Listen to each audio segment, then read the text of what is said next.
तो hello friends, कैसे हैं आप लोग। आज की इस वीडियो से हम लोग स्टार्ट करेंगे जवाहर नवोदय विद्यालय क्लास 6 का प्रैक्टिस सेट फर्स्ट का सेकंड क्वेश्चन से, है ना।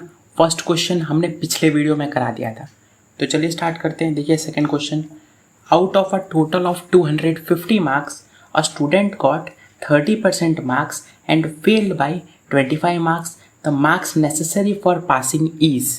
ये क्वेश्चन को करने से पहले आप एक एग्जाम्पल से समझिए। देखिए, एक स्टूडेंट है जिसके 48 मार्क्स आते हैं। 48 मार्क्स आते हैं, उसको कितने मार्क्स मिलते हैं? 48 मार्क्स मिलते हैं, है ना।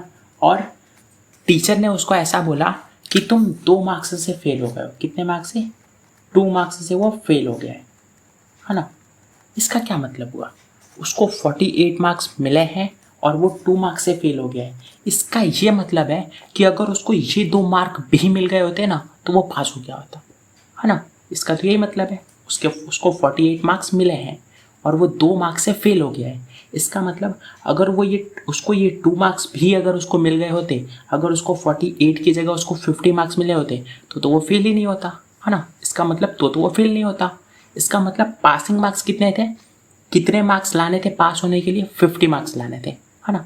क्या किया हमने? जितने मार्क्स आए हैं और जितने मार्क्स कम थे दोनों को प्लस कर दिया। जितने मार्क्स आए हैं और जितने मार्क्स कम थे दोनों को जब हम प्लस कर देंगे तो क्या मिलेगा हमें?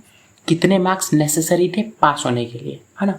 तो 48 + 2 50 मार्क्स, इतने मार्क्स चाहिए थे पास होने के लिए उसको, है ना। सेम ये क्वेश्चन ये है। देखिए क्या बोला गया है, टोटल 250 मार्क्स थे। टोटल जो थे वो 250 मार्क्स थे।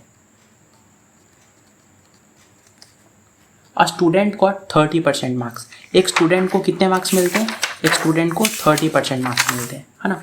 तो हम निकाल लेते हैं कि 30% मार्क्स मतलब उसको मार्क्स कितने मिले थे।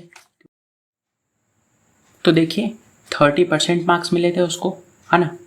इसका मतलब ये जो मिला था ये 100% में से मिला था। 100% में से उसको 30% मिला होगा। टोटल मार्क्स कितने थे? टोटल मार्क्स 250 थे। तो 250 मार्क्स में से कितने मार्क्स? ये चीज़ तो समझ में आ रहा है। 100% में से 30% तो 250 जो कि टोटल है उसमें से कितना? कैसे करेंगे? 100 नीचे आ जाएगा, 100 के सामने क्वेश्चन मार्क है तो 100 नीचे, तो ऊपर क्या होगा? 250 × 30। ये ज़ीरो से ये 2 ज़ीरो और ये 2 ज़ीरो कट हो गए। ये 2 ज़ीरो ने मिलके ये 2 ज़ीरोज़ को काट दिया, है ना। तो 25 × 3, इसका मतलब 75। इसका मतलब ये जो 30% मार्क्स है ये 75 मार्क्स हैं। इसका मतलब टोटल 250 मार्क्स में से उसको कितने मार्क्स मिले थे? 75 मार्क्स मिले थे, है ना। उसको 250 मार्क्स में से 75 मार्क्स मिले थे। अब क्या बोला गया? और वो फेल हो गया, एंड फेल्ड बाय 25 मार्क्स। इसका मतलब वो 25 मार्क्स से फेल भी हो गया। टोटल 250 मार्क्स थे, उसको 75 मार्क्स मिले और वो फेल हो गया। कितने मार्क्स से फेल हो गया? 25 मार्क्स से फेल हो गया। तब मार्क्स नेसेसरी फॉर पासिंग, तो कितने मार्क्स उसको चाहिए थे पास होने के लिए? तो ये तो बहुत सिंपल क्वेश्चन हो गया। उसको ये एग्जाम्पल वाले क्वेश्चन में 48 मार्क्स उसको मिले थे, 2 मार्क्स से वो फेल हो गया था। दोनों को जब हमने प्लस किया था तो हमें वो मार्क्स पता चल गए थे जो पास होने के लिए चाहिए थे, है ना। तो यहाँ पे इसको टोटल मार्क्स मिले कितने? 75 मार्क्स इसको मिले हैं और 25 मार्क्स से ये फेल हो गया है। 25 मार्क्स से, इसका मतलब अगर उसको ये 25 मार्क्स भी मिल गए होते तो ये पास हो गया होता। इसका मतलब 75 + 25 100 मार्क्स की ज़रूरत थी पास होने के लिए। तो ये हो जाएगा हमारा आंसर। क्वेश्चन समझ में आया आप लोग को? जितने मार्क्स उसको मिले और जितने मार्क्स से वो फेल हो गया दोनों को जब आप ऐड कर देंगे आपको टोटल मार्क्स मिल जाएंगे पास होने के लिए जो चाहिए था। क्लियर है? तो पहला क्वेश्चन हो गया। चलिए आप करते हैं सेकेंड क्वेश्चन हो गया, आप करते हैं थर्ड क्वेश्चन, है ना। The correct arrangement of the fractional number 17/25, 17/13, 17/19 and 17/27 in ascending order is. Ascending order क्या होता है? असेंडिंग ऑर्डर मतलब वो ऑर्डर जिसमें छोटे से बड़ा होता है। जैसे कि हमने बोला हमारे पास 4 नंबर है, 4, 9, 8 और यहाँ पर 2। हमारे पास ये 4 नंबर है हमने बोला आप हमें इसे असेंडिंग ऑर्डर में अरेंज करके बताइए।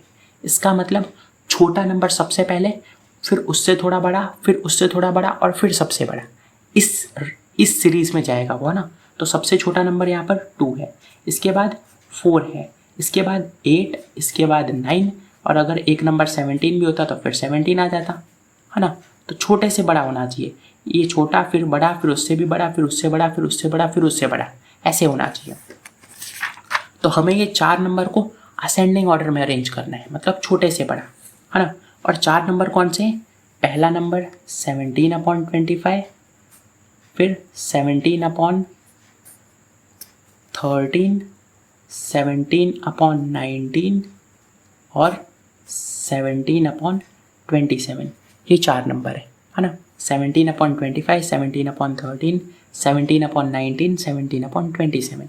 तो इसमें आप लोग को ट्रिक ये लगानी होती है कि हमेशा ये जो होते हैं ना, जिसमें न्यूमरेटर सबका सेम होता है, देखिए यहाँ पे सबका ऊपर वाला नंबर सेम है, सबका ऊपर वाला नंबर क्या है? 17। जब भी सबका न्यूमरेटर सेम हो ना, ऊपर वाले को न्यूमरेटर बोलते हैं, नीचे वाले को डेनोमिनेटर बोलते हैं। तो सबका न्यूमरेटर सेम है। अगर सबका न्यूमरेटर सेम हो ना, तो नीचे वाले में जो छोटा है वो बड़ा है, जो छोटा है वो बड़ा है। समझिए बात को, जब सबका न्यूमरेटर सेम हो, देखिए हर जगह 17 है, इसका मतलब सबका न्यूमरेटर सेम है। जब सबका न्यूमरेटर सेम हो तो जो नंबर छोटा है डेनोमिनेटर में, जो नंबर छोटा है वही नंबर सबसे बड़ा है। सब डेनोमिनेटर में सबसे छोटा कौन सा है? 13। इसका मतलब ये सबसे बड़ा नंबर है, तो सबसे बड़ा नंबर तो यहाँ पर आएगा। अभी अभी हमने आपको बताया कि इसमें जो असेंडिंग ऑर्डर में क्या होता है, सबसे बड़ा नंबर सबसे लास्ट में आता है, यहाँ पे आता है सबसे बड़ा नंबर। तो इसमें छोटा क्या है? 13 सबसे। अब अगर सबसे बड़ा नंबर ये है ना, 13 वाला सबसे बड़ा नंबर है, तो सबसे छोटा नंबर कौन होगा? सबसे छोटा नंबर 27 वाला होना चाहिए। जिसके डेनोमिनेटर में बड़ा नंबर है वही नंबर छोटा है, और जिसके डेनोमिनेटर में छोटा नंबर है वही नंबर बड़ा है। डेनोमिनेटर में 13 सबसे छोटा, इसीलिए सबसे बड़ा है। फिर डेनोमिनेटर में सबसे बड़ा 27 है, तो ये सबसे छोटा नंबर है। सबसे छोटा नंबर सबसे पहले आएगा। 27 के बाद छोटा कौन है? 27 के बाद छोटा है 25, तो 25 यहाँ पर आ जाएगा। फिर 17/27, 25 के बाद छोटा कौन है?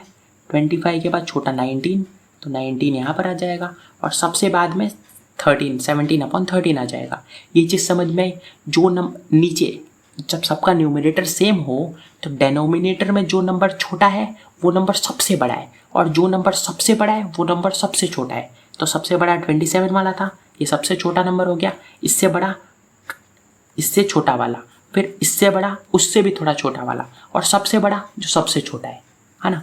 तो ये चीज़ समझ में आ गई, ये सीरीज हो गई, ये बीच में जगह ऐसे ही है ना। 7, ये आंसर हो गया इसका असेंडिंग ऑर्डर में।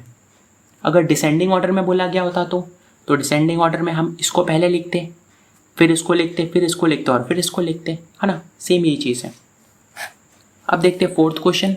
The simplification of 98 minus 65 plus 32 minus 12 plus 5, इसको सॉल्व करना है। ये तो बहुत सिंपल क्वेश्चन है। इसमें सबसे पहले क्या करने का, सबसे पहले हमको ये वाले ब्रैकेट्स को सॉल्व करना होता है, इसके बाद ये वाले ब्रैकेट्स को, और सबसे लास्ट में ये वाले ब्रैकेट्स को। सबसे पहले ये ब्रैकेट, उसके बाद ये ब्रैकेट और फिर ये ब्रैकेट, है ना। तो ये वाला ब्रैकेट कहाँ पे दिख रहा है? सबसे पहले हमें इसे करना है, ये रहा। तो सबसे पहले हम इसे सॉल्व कर लेंगे।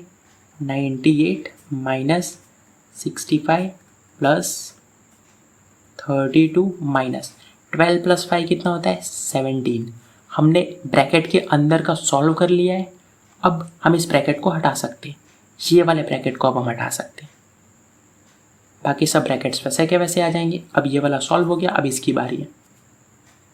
98 माइनस 65 प्लस, देखिए ये रहा वो ब्रैकेट। अब हमको इसको सॉल्व करना है। 17 माइनस 32 माइनस 17 क्या होता है? 32 माइनस 17 होता है 15। अब हमने इसके अंदर का भी सॉल्व कर लिया है, इसका मतलब हम इस ब्रैकेट को भी हटा सकते हैं। तो अब ये वाला ब्रैकेट बचा है 98 माइनस, अब हम इस ब्रैकेट को सॉल्व करेंगे, इस ब्रैकेट को। ये रहा 65 प्लस 15 कितना होता है? 80। तो अब हमने इस ब्रैकेट को भी हटा लिया क्योंकि इसके अंदर का भी हमने सॉल्व कर लिया है। अब 98 माइनस 80 ये होता है 18। कितना होता है 18। तो ये हो गया ये वाला क्वेश्चन भी सॉल्व। अब देखिए question number 5। A person bias 60 oranges at the rate of ₹21 per dozen and sells them at the rate of ₹24 per dozen. He makes a, तो हमें बताना है कि उसे प्रॉफिट होता है या लॉस होता है, और अगर प्रॉफिट होता है तो कितने रुपए का प्रॉफिट होता है, या फिर अगर लॉस होता है तो कितने रुपीस का लॉस होता है ना। सबसे पहली बात कि वो पर्सन ने 60 ऑरेंजेस खरीदे। कितने ऑरेंजेस खरीदे? 60 ऑरेंजेस। 60 उसने 60 ऑरेंजेस खरीदे। अब सबसे पहले जब उसने खरीदा है ना, जब उसने खरीदा, सीपी की बात करते हैं, कॉस्ट प्राइस, जब उसने खरीदा है ना, तो किस रेट से खरीदा? ₹21 पर डजन। ₹21 पर डजन। इसका क्या मतलब होता है? डजन का क्या मतलब होता है? ₹21 पर डजन। डजन का मतलब होता है 12। उसका मतलब 21 रुपीज़ में उसने 12 ऑरेंज खरीदे। 21 रुपीज़ में उसने 12 ऑरेंज खरीदे। इसका ये मतलब होता है कि 21 रुपीज़ में उसने 12 ऑरेंजेस खरीदे। डजन का मतलब 12 होता है ना। ये तो रेट था। ये क्या था? ये रेट था। 12 ऑरेंजेस के लिए उसको 21 है ना, ये 21 है ना। तो अगर उसे 12 ऑरेंजेस खरीदने, 12 ऑरेंजेस, तो उसको 21 रुपीज़ पे करने पड़ेंगे। उसने खरीदे कितने थे? पर ये तो रेट है ना, ये तो रेट है। खरीदे कितने थे उसने तो टोटल 60 खरीदे थे, 60। तो अगर 12 का 21 रुपीज़ है तो 60 ऑरेंजेस का कितना रेट हो जाएगा? कितना रेट हो जाएगा? इसको कैलकुलेट करते हैं। 12 के सामने क्वेश्चन मार्क है तो 12 लीजिए, 21 का मल्टीप्लाई हो जाएगा 60 के साथ, है ना। 12 को हम 60 से काट देते हैं, 5 बार में चला जाएगा। 21 5 कितना होता है? 105 रुपीज़। इसका मतलब टोटल 105 रुपीज़ में उसने वो ऑरेंजेस को ख़रीदा था। कितने ऑरेंजेस को? 60 ऑरेंजेस को। अब ये तो हो गई खरीदने की बात। अब उसने बेचा किस रेट से? तो उसने बेचा है 24 रुपीज़ पर डज़न। उसने बेचा है 24 रुपीज़ पर डज़न। इसका मतलब 24 रुपीज़ कितने? 12 ऑरेंजेस के लिए। डज़न का मतलब तो 12 होता है। इसका मतलब 12 ऑरेंजेस को उसने 24 रुपये के भाव से बेचा है।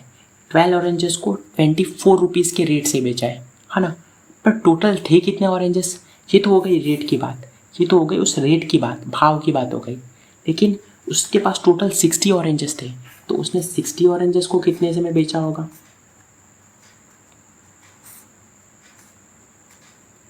12 के सामने क्वेश्चन मार्क, मतलब 12 लीजिए, 24 का मल्टीप्लाई 60 के साथ।